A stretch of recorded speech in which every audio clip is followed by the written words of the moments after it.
Okay, here we go. Fourth time's a charm. Had some storage issues on my phone. About halfway through the other video, I moved the wrong way and ripped one. So, started over from scratch. Probably should have just kept that one. But anyway, here we go. We got the the brushless drift truck over here on the right, and this is off of Banggood. And then we got the brushed one over there on the left. And I just wanted to give my perception of these trucks and which one I think I would buy if it was my only truck.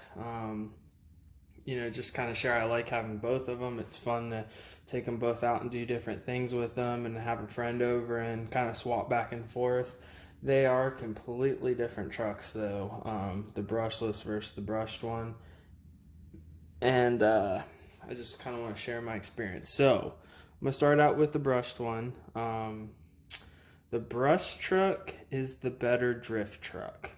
That's for sure. It does just fine with the drift tires on. The power to weight to grip ratio is perfect.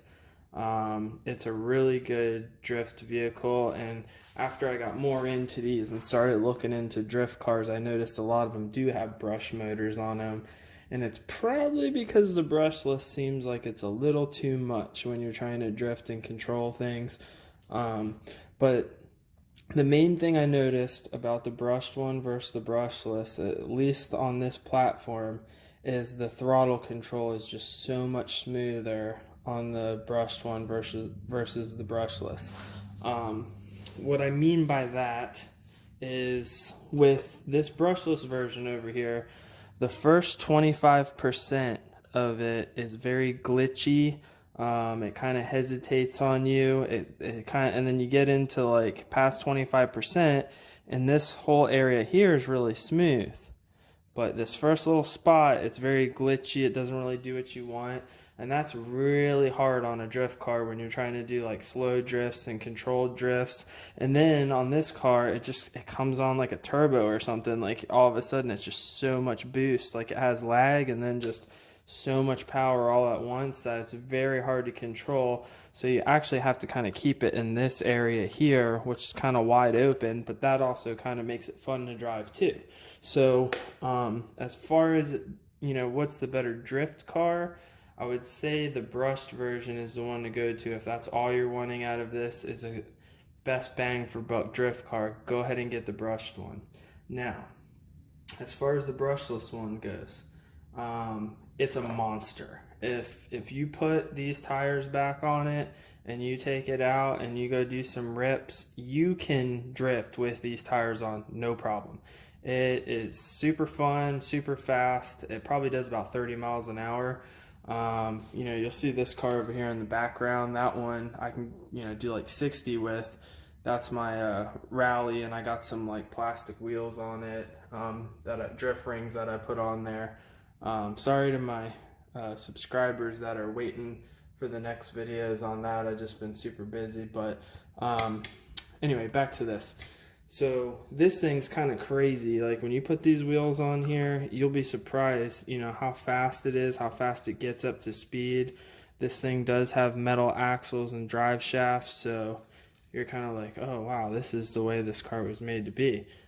But like I said, it's really hard to drive with the drift wheels on, so much so that this has become like my practice car so I can get better driving that big one over there, because it's rowdy, it's hard to drive, it's all over the place, but that's kind of fun too. So one thing that I do want to say about these two different cars is that this one doesn't do well when you try to take the power away. So there's this mode here that you can go down to like 25% power, then like 50% power, then 100% power.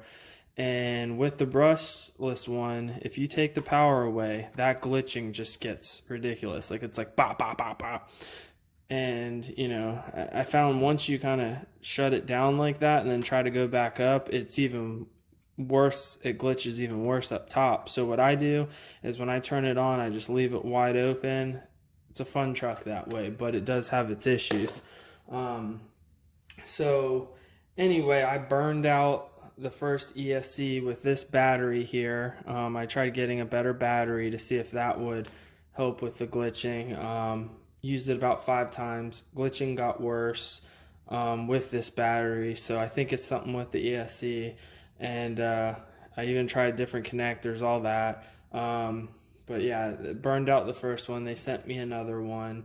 I don't know if it was the battery or just a bum ESC, but I do know this, that when I put the new ESC in, it did the same thing the old one did with the glitching. So as far as that goes, you know, it's just I think this truck is just gonna be glitchy. And I also noticed that it glitches less on this battery than it does on the nicer battery, which is just interesting to me. It doesn't make a whole lot of sense because everything I've ever learned, the C rating, stuff like that, the size of the wires, I tried all different kinds of things. I tried going bigger wires and Dean's connectors the first time around. This time I just went with this one because I didn't want to swap that one over to Dean's, swap this one over to Dean's, swap all these batteries over to Dean's. I said, well, I'm just going to put it on this one and do some testing. So excuse me.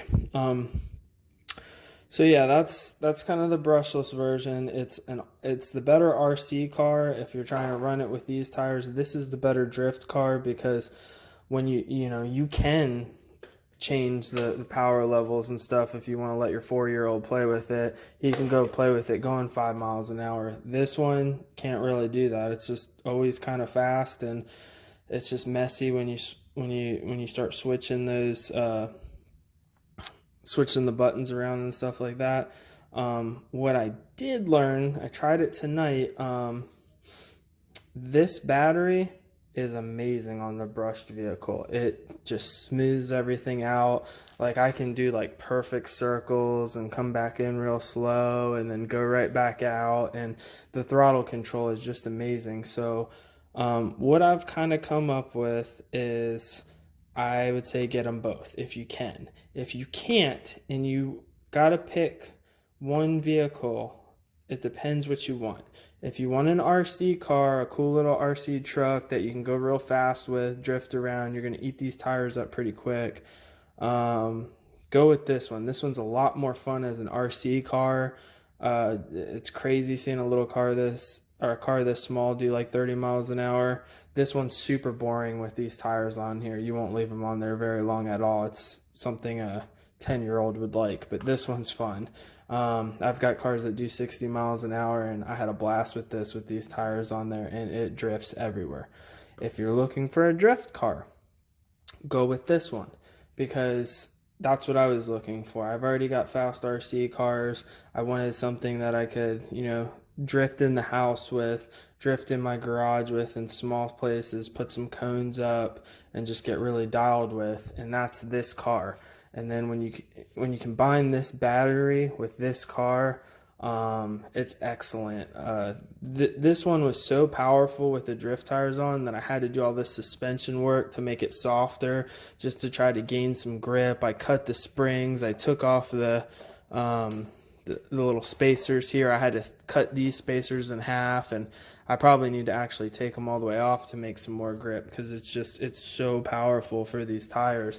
But it's fun too. So I really like having 2 of them. It's fun to play with your friends. Not all your friends are going to go buy an RC car, but they'll all play with it. If you're like, hey, you want to play with some drift cars for a little bit? They're like, yeah, like, let's do it, and you can just show up somewhere, have them in the back of your car and send it. And it's super fun to have both of these. It's really cool to have 2 separate styles of them too. Because they are so different in the way that they handle and stuff like that. Now, this car, or this battery here, is actually better in the brushless version as a drift car. So if I were to set them up as drift cars, I would go like this. If I were to set them both up as RC cars with these tires, I would put both of those batteries in, because this one would be really fast and that one would be a little bit faster. And that's the way I would do it. So if you're looking for a drift car, I would say buy this, buy 2 of these batteries because they're like $5 to add an extra one, and then before it even gets here, order 2 of these ZEE batteries. And then I would probably recommend just doing what I did off of Amen Hobbies and get some 18 gauge wire and make the connector that way, because it's still just as big of a wire. I think this is 20 gauge, so this is 18. You're still going to have plenty to drink from here. And, you know, you can use JSDs with a lot of stuff, so that's cool. But yeah, I would recommend, if you're looking for a drift car, get this one, get 2 of these batteries and 2 of these batteries, and don't do anything to the suspension, and you're set. You got a sweet drift car for right around $100. If you're trying to get into like a RC car and you're not really like sure if you're going to be into drifting, but you know you'll like having an RC car that goes fast and ripping it around and stuff, then get this one. It is still a blast to drift, but I've been playing with this car over here for almost 2 years, and this thing is really hard for me to drift, and anyone that plays with it, they love playing with it, but they can't drift it really at all. This one, they get on that one and they're pretty good, pretty quick with it. The only other thing that I kind of want to go over is these dials here on the top of the remote. This is like a gyro that's in the car, the ESP. I had it turned up because I was talking about it when I tried making the other videos, but with the drift car, I definitely turn it all the way off on both of them. It's just annoying to have on. You just want to have it do what you say. You don't want it overcorrecting for you. So on the drift car, we turn this all the way off. And then this is your steering trim, right to left. And then this is going to be kind of like your sensitivity with steering. So like if you turn this all the way to the left, it's going to do big, boring, slow circles. If you turn it this way, it's real sharp. It does very sharp turns with low input. So with the drift car, we have this turned all the way this way, this turned all the way this way, then you straighten it out. If you're trying to do speed runs with the brushless car and you want it to be stable, probably put this about halfway, and then with the steering trim kind of halfway or a little bit less, and that's going to be a pretty stable car just to do like straight line rips with. We were playing. There's going to be some more videos at the end of after I'm done talking here, and you'll see us doing like speed runs and stuff, and we figured that out when we were doing that. If you turn this all the way up with the brushless version, it's so fast it will just speed wobble and go out of control.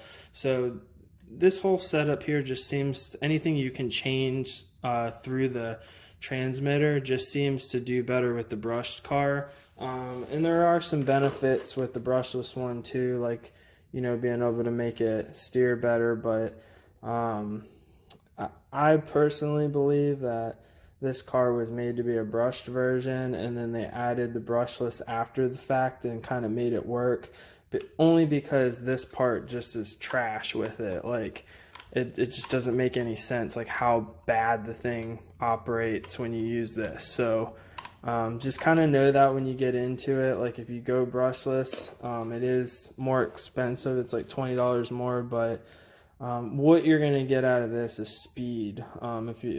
If you want a little fast RC car, get the brushless version. Like I've said a million times, that thing handles well. That thing is super controlled. So this is the setup I think you're looking for here if you're kind of checking out this video and you're wanting a little fun drift car to play around in small places. Most people kind of, that this catches their attention, they already have a nice fast RC car. So they're not really interested in this. But if you don't have a nice fast RC car, this is a cheap one to get into, and it's really nice. So just buy the whole set, and you got two cool drift cars for about $200. And that's about what you're gonna pay for like a bottom of the line kind of.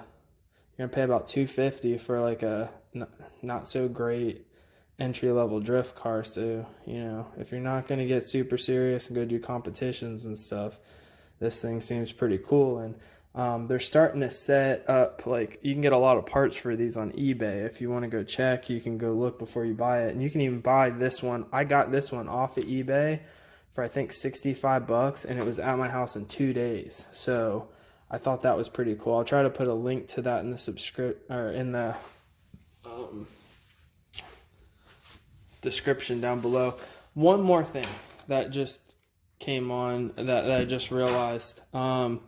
These arms right here are, if you add these arms that come with the kit on,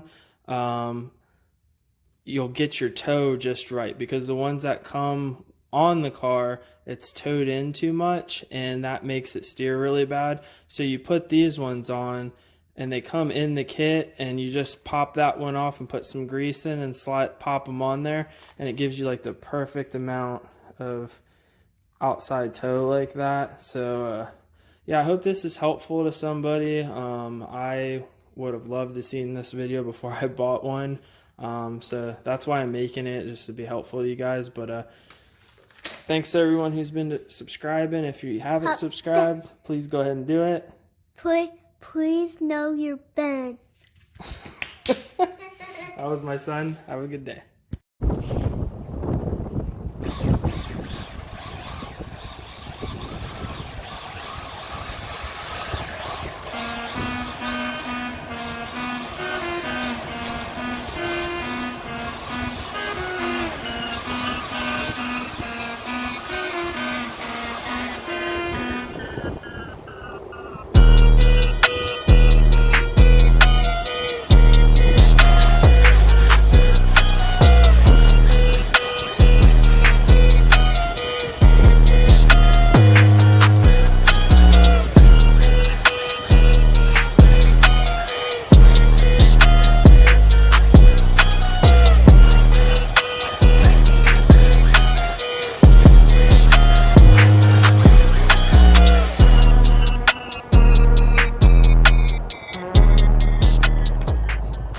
All right, we got the brushless one to your right and the brushed one on your left. We're gonna go ahead and refute what we said about them being comparable. We found that the brushless one is extremely fast compared to the brushed one. We're gonna try to show that, but the brushless one just keeps spinning out because it's so fast. But here we go. On your mark, get set, go.